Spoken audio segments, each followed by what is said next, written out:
Polis menjalankan siasatan berhubung video tular di media sosial hari ini memaparkan kejadian buli pelajar yang didakwa berlaku di sebuah sekolah menengah di Ranau. Polis menahan 4 pelajar tingkatan 1 dan 2 kerana disyaki memukul pelajar tingkatan 1 sekolah sama. 6 penuntut Universiti Pertahanan Nasional Malaysia UPNM dijatuhi hukuman penjara 18 tahun selepas didapati bersalah menyebabkan kematian pegawai kadet laut UPNM Zulfarhan Osman Zulkarnain 4 tahun lalu.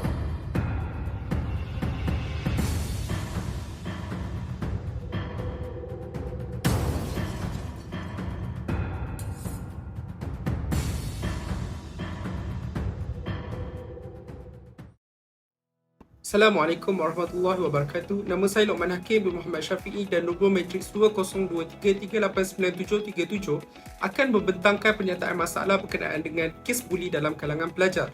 Isi kandungan yang kami akan bentangkan adalah yang pertama, pernyataan masalah, beberapa faktor-faktor mempengaruhi buli dan kesan berlakunya buli, penyelesaian masalah terhadap isu ini dan akhir sekali adalah kesimpulan di penghujung video ini.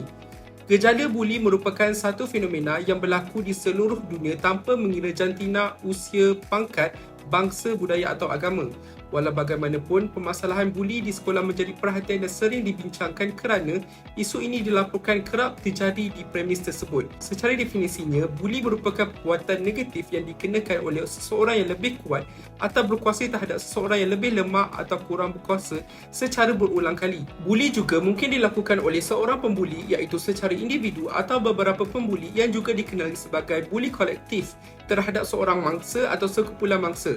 Dalam pelakuan buli, wujud ketidakseimbangan kuasa yang menyebabkan mangsa gagal untuk mempertahankan dirinya dari didera dan dipermain-mainkan oleh pembuli. Seterusnya, terdapat 4 jenis buli iaitu buli fizikal, buli lisan, buli mental dan juga buli cyber. Kajian-kajian dari dalam dan luar negara menunjukkan bahawa buli secara langsung iaitu buli fizikal dan buli lisan paling kerap dilaporkan berlakunya di sekolah. Selalunya gejala buli bermula dengan buli lisan yang dilakukan melalui ejekan, panggilan nama dan cemuhan. Bagi buli jenis fizikal pula, ia melibatkan perbuatan seperti memukul, menyepak, mencubit, menendang dan menampak. Sekiranya tidak dikawal, buli fizikal akan menyebabkan kematian mangsa buli. Kategori buli secara tidak langsung yang kadang-kadang sukar untuk dikesan adalah buli mental. Buli jenis ini merupakan satu bentuk serangan psikologi iaitu melalui perbuatan seperti penyebaran fitnah, pengasingan dan surat layang. Seterusnya, pelakuan buli adalah kehendak atau keinginan untuk mencederakan mangsa tersebut dalam situasi tertekan atau stres.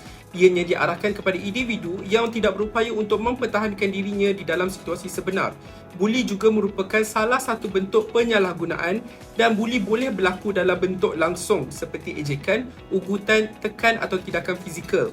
Selain itu, buli juga boleh berlaku dalam bentuk yang tidak langsung yang boleh menyebabkan seseorang pelajar terpinggir dari kawan-kawannya. Pelakuan buli merupakan sejenis pelakuan salah laku yang boleh meninggalkan kesan negatif terhadap kesejahteraan emosi dan kemajuan akademik pelajar yang dibuli. Buli juga dikatakan sering berlaku di dalam bilik darjah, padang, koridor, dewan, kantin, tandas dan juga di luar pagar sekolah. Terdapat banyak punca yang menyumbangkan kepada pelakuan yang tidak sihat ini, umpamanya pengaruh persekitaran dan rakan-rakan.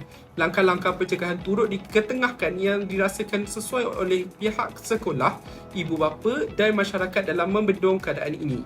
Di samping itu, gejala pelakuan ganas di kalangan pelajar sekolah semakin meningkat dan semakin hangat diperkatakan di dada-dada akhbar. Laporan akhbar mengenai kes-kes pelanggaran disiplin keganasan dan buli yang berlaku di sekolah merupakan perkara biasa pada hari ini. Di sekolah-sekolah Malaysia, masalah buli merupakan salah satu disiplin yang utama pada ketika ini. Sebagai contoh, surat khabar berita harian keluaran 16 Mei 2022 melaporkan di muka hadapan 7 pelajar cedera trauma kena buli. Selain itu, berdasarkan rekod polis pula, polis tahan 4 pelajar disyaki pukul rakan sekolah yang menjadi muka hadapan surat khabar berita harian. Kebanyakan kes-kes ini berpunca daripada perbuatan buli. Secara keseluruhannya, perbuatan membuli merupakan perbuatan yang tidak baik serta boleh membuatkan orang lain boleh menjadi mangsa serta boleh mendatangkan ketidakselesaan kepada orang lain. Seterusnya, ahli kumpulan saya akan membentangkan faktor dan kesan bagi permasalahan ini dengan lebih lanjut. Assalamualaikum, nama saya Arin Adira binti Khairul-Islam dan nombor matrik saya 2023387729. Saya akan meneruskan pembentangan kami dengan menerangkan faktor-faktor yang menyebabkan berlakunya kes buli ini. Terdapat pelbagai faktor yang menyumbang kepada berlakunya masalah buli ini dan antaranya ialah pengaruh dari media massa serta media sosial. Anak muda yang diibaratkan mudah diruntuhkan ini mudah terpengaruh dengan apa sahaja yang mereka tontoni, lalu mereka akan meniru aksi-aksi tersebut, tidak kira bahawa ianya baik ataupun buruk. Media massa yang menyiarkan drama atau filem yang memaparkan aksi pergaduhan yang berbahaya ini telah mendedahkan keburukan kepada pelajar yang menontonnya. Paparan aksi daripada drama atau filem ini sedikit sebanyak telah mempengaruhi perilaku remaja. Sambutan yang hangat untuk sesebuah drama atau filem yang menunjukkan aksi kekerasan ini telah memberi impak yang negatif kepada para pelajar. Sebagai contohnya, drama High Council yang telah mendapat sambutan yang hangat pada tahun ini telah memaparkan budaya buli turun-temurun di sebuah sekolah berasrama penuh lelaki. Tidak dapat dinafikan, pewujudan drama ini adalah untuk memberi iktibar kepada anak bangsa. Walau bagaimanapun, terdapat segelintir pelajar yang telah menjadikan ia sebagai role model dan melakukan lebih banyak kekerasan kepada rakan sebaya. Selain daripada itu, aktiviti buli ini juga berlaku disebabkan oleh sikap pembuli itu sendiri yang ingin mendapatkan perhatian. Hal ini demikian kerana mereka mungkin tidak mendapatkan perhatian serta kasih sayang yang mencukupi dari kedua ibu bapa serta ahli keluarga yang lain. Ibu bapa yang selalu sibuk mencari duit dan bersikap materialistik telah mengabaikan tanggungjawab mereka terhadap anak mereka. Hal ini telah memberikan mereka tekanan, lalu mereka akan melepaskan ia kepada rakan sebaya dengan melakukan kekerasan terhadap mereka dengan harapan bahawa mereka akan dapat perhatian dari ibu bapa walaupun dengan cara yang tidak baik sekalipun. Para pembuli ini juga ingin mendapatkan hormat dari rakan sebaya mereka dengan menunjukkan kekuasaan mereka. Tetapi, perasaan inginkan perhatian dari rakan sebaya ini akan berubah menjadi sebuah personaliti di mana mereka tidak inginkan ada sesiapa yang lebih kuat dari mereka, lalu mereka akan terus-menerus melakukan kekerasan terhadap rakan lain untuk menunjukkan kekuatan mereka. Hal ini bukanlah dari segi fizikal sahaja, tetapi ianya juga boleh berlaku dari segi bahasa serta mental. Pembuli akan mengejek rakan supaya mereka berasa kerdil dan tidak dihargai. Assalamualaikum warahmatullahi wabarakatuh. Saya Muhammad Al-Akib bin Ma'aruf, nombor pelajar 2023168305. Saya akan meneruskan pembentangan ini dengan menerangkan lagi faktor-faktor yang mempengaruhi buli dengan lebih lanjut. Faktor yang seterusnya ialah faktor sosial dan budaya. Terdapat beberapa contoh daripada faktor ini, antaranya ialah stigma masyarakat dan juga ketidaksetaraan sosial. Bagi stigma masyarakat, budaya atau masyarakat yang bertoleransi atau bahkan mendukung perilaku merendahkan diri ini dapat menciptakan norma sosial yang mendukung perilaku buli. Jika perilaku ini dianggap sebagai sesuatu yang wajar dalam kalangan masyarakat, individu mungkin merasa lebih bebas untuk melakukan tindakan tersebut tanpa rasa takut terhadap akibatnya. Stigma sosial yang melekat pada kelompok tertentu seperti kaum atau orientasi seksual juga dapat memberikan landasan bagi perilaku diskriminatif dan buli. Seterusnya ialah ketidaksetaraan sosial. Ketidaksetaraan sosial baik dalam hal ekonomi maupun pendidikan dapat menciptakan ketegangan dalam masyarakat. Orang yang merasa tidak berpuas hati atau merasa terpinggirkan mungkin mencari cara atau pengakuan melalui perilaku buli. Mereka mungkin mencuba memperoleh rasa kontrol atau kekuasaan dengan merendahkan orang lain. Faktor yang seterusnya pula ialah faktor keluarga. Contoh bagi faktor tersebut ialah pendidikan keluarga. Dari segi pendidikan keluarga, pendidikan yang diberikan oleh keluarga memiliki impak yang signifikan pada pembentukan karakter dan perilaku anak-anak. Jika suatu keluarga mengajarkan nilai-nilai positif seperti empati, rasa hormat dan toleransi, maka anak cenderung untuk meniru nilai-nilai tersebut. Sebaliknya, jika keluarga tidak memberikan perhatian pada pembentukan karakter anak-anak atau malah mengajarkan nilai-nilai agresif dan merendahkan, maka anak-anak mereka akan menyebarkan gejala buli tersebut. Misalnya, jika anak-anak melihat orang tua menyelesaikan konflik dengan kekerasan atau dengan cara merendahkan orang lain, ia mungkin meniru perilaku tersebut sebagai cara untuk mengatasi konflik. Sekian itu sahaja daripada saya. Terima kasih. Assalamualaikum dan selamat sejahtera. Saya Nur Syafina binti Ahmad Nazri, nombor matriks 2023395699, ingin membincangkan beberapa kesan negatif kepada mangsa buli. Terdapat beberapa jenis kesan negatif kepada mangsa buli jika tidak mendapatkan rawatan sewajarnya. Antaranya ialah gangguan emosional dan psikologi, kesan fizikal, kesan sosial, prestasi akademik merosot, trauma dan gangguan kesihatan mental, serta kesan dalam jangka yang panjang. Gangguan emosional dan psikologi ialah gangguan yang melibatkan emosi dan tekanan perasaan. Individu yang menjadi mangsa buli cenderung mengalami tekanan emosi yang tinggi dan juga kemurungan. Apabila mangsa dibuli, mangsa akan berasa tertekan dan malu. Hal ini kerana emosinya telah tercala akibat perbuatan si pembuli seperti dipukul, dihina dan sebagainya. Mangsa yang merasa malu dan mengalami hinaan diri akan menganggap diri mereka tidak berharga dan tidak bernilai. Kesan ini akan membawa kepada kemurungan jika mangsa terus tenggelam dalam perasaan malu dan terhina. Selain itu, kes pembulian ini juga akan memberi kesan kepada fizikal. Kes ini terjadi kebiasaannya kepada pelajar lelaki kerana mereka lebih suka menggunakan kekasaran dan keganasan berbanding pelajar perempuan yang lebih suka bertikam lidah.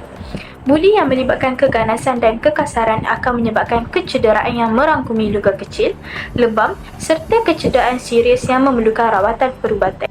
Malah, kesan fizikal ini kadang-kala boleh menyebabkan kematian dan membawa kepada kes pihak berkuasa. Sebagai contoh, kes Zulfarhan yang telah menggemparkan dunia, di mana mangsa telah didera melalui tekapan seterai kawat terhadap badannya berulang kali, serta menerima pukulan oleh sekumpulan pelajar. Kes ini telah menjadi kes pencederaan tanpa niat membunuh dan telah dijatuhkan hukuman yang setimpal kepada pembunuh. Daripada kes ini, kita mengetahui bahayanya kes pembulian fizikal kerana mampu membawa kepada kematian. Kesan sosial juga merupakan kesan negatif kepada mangsa buli. Mangsa buli tidak akan mempunyai keyakinan diri yang tinggi. Gejala ini berlaku akibat keyakinan dirinya telah diganggu oleh pembuli. Mangsa buli mungkin mengalami isolasi sosial kerana mereka enggan atau tidak yakin untuk berinteraksi dengan orang lain. Oleh sebab itu, mangsa buli akan berasa rendah diri dan seterusnya mengalami kemurungan dan suka menyendiri. Pembulian yang mereka lalui juga telah menghambat kemampuan diri mereka untuk membina hubungan yang positif dengan orang lain. Hai dan Assalamualaikum. Saya Nur Ali Zafirah binti Cik Muhammad Zuhar. Nombor matrik saya ialah 2023301207. Saya akan menerangkan tentang kesan buli yang seterusnya, iaitu prestasi akademik pelajar merosot. Individu yang menjadi mangsa buli boleh membawa kepada penurunan prestasi akademik, terutamanya bagi mereka yang bergelar pelajar. Hal ini kerana mereka akan kurang memberi perhatian dan tumpuan terhadap proses pembelajaran dan pengajaran dalam kelas disebabkan gangguan fikiran dan emosi yang dialami. Kesannya, mereka akan sering ponteng dan tidak hadir ke sekolah supaya dapat mengelakkan diri daripada dibuli. Secara totalnya, ia akan menjejaskan prestasi akademik mereka dan akhirnya gagal dalam peperiksaan. Bukan itu sahaja, trauma dan gangguan kesihatan mental yang teruk juga akan terjadi kepada mangsa buli seperti perasaan ketakutan, kebimbangan, kurang keyakinan diri dan kemurungan yang teruk. Lebih jelas lagi, seseorang individu itu akan sentiasa takut dan dibayangi oleh peristiwa traumatik tersebut dan ia juga boleh menyebabkan kesan depresi terhadap mangsa sehingga menyebabkan kematian bagi setengah kes.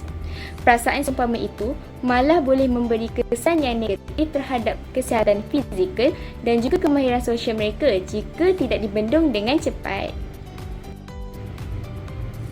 Kesan buli yang terakhir ialah kesan dalam jangka panjang. Kes buli semasa kanak-kanak atau remaja boleh mempengaruhi kehidupan mereka apabila dewasa.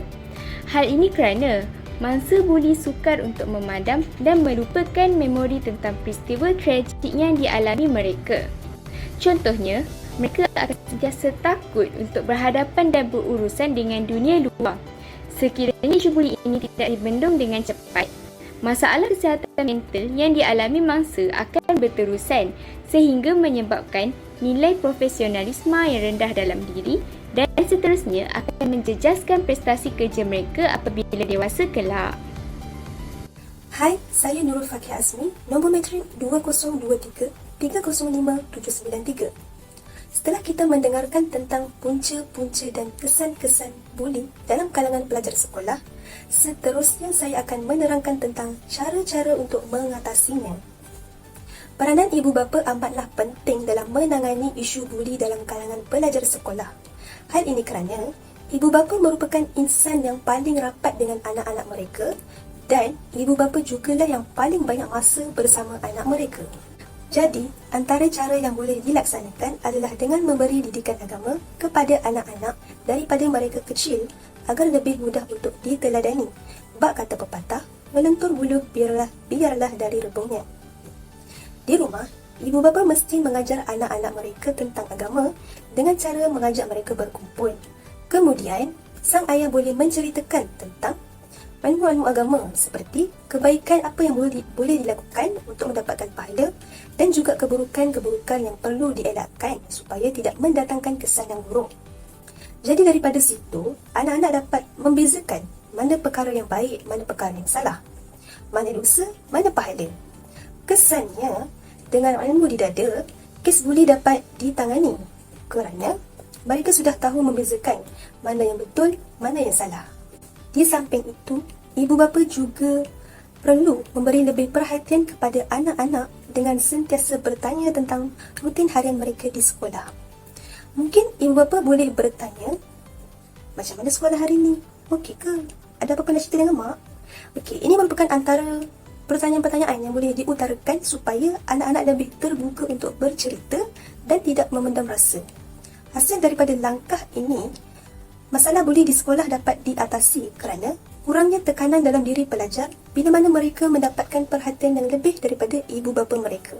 Tambahan pula, pihak sekolah turut memainkan peranan yang penting dalam membendung isu buli di sekolah. Salah satu cara yang boleh pihak sekolah lakukan adalah dengan memastikan setiap pelosok kawasan sekolah diperketat supaya dapat terus mematikan niat pembuli yang ingin membuli. Contohnya, kawasan belakang sekolah dan juga kaki lima yang sunyi. Akhir sekali, salah satu program yang pernah dilaksanakan oleh kerajaan ialah program kesedaran buli ataupun program anti-buli yang mana ia dilaksanakan bersama pegawai perhubungan sekolah dari Polis Diraja Malaysia.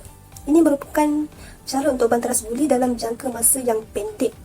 Kemudian, Kementerian Pendidikan Malaysia KPM juga ada menyediakan saluran pelaporan bagi membolehkan kes dianterus kepada kementerian. Saluran pelaporan ini disediakan jika ada guru yang menyembunyikan isu buli ini. Kita memilih untuk melaksanakan program yang sama iaitu program anti-buli tetapi dengan isi yang berbeza. Jika dahulu sekolah akan menyampaikan taklimat tentang kesan-kesan buli, punca-punca buli, sekarang pelajar sudah bosan untuk mendengar taklimat macam itu. Jadi kita akan melainkan sedikit iaitu dengan melakonkan watak pembuli dan yang dibuli. Pemegang watak boleh diberi kepada pelajar ataupun diberi kepada orang yang menganjurkan program itu. Daripada sini, tujuan yang jelas dapat disampaikan kepada pelajar dalam menyampaikan apa yang ingin disampaikan. Kemudian, di akhir lakonan, pewatak boleh mengatakan, bayangkan jika ahli keluarga anda yang mengalami situasi ini, apa yang anda rasa? Hasil daripada lakonan ini, secara tidak langsung, ia dapat menimbulkan kesedaran dalam diri setiap pelajar tentang isu buli yang sering kali berlaku.